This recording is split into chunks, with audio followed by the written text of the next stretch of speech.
একজন বিধবা আপুর গল্প আমি স্ক্রল করতে করতে ফেসবুকে ওই গল্পটা আমার কাছে এত ভালো লাগে, মন কেড়ে নেয়। গল্পের নাম হলো বিধবা আপুর গল্প।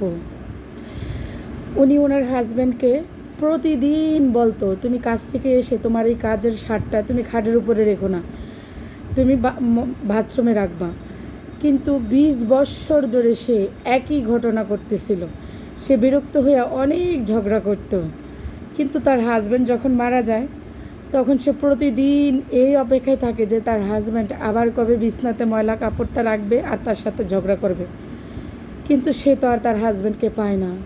কিন্তু সে আবার মনে মনে ভাবতে থাকে, এই লোকটা যদি আবার ফিরে আসতো আমার জীবনে, তাহলে আমি 20 বৎসর কেন, সারা জীবন তার ওই ময়লা শার্ট খাটের উপরে রাখতো আর আমি তার ওই শার্ট ধুয়ে দিতাম।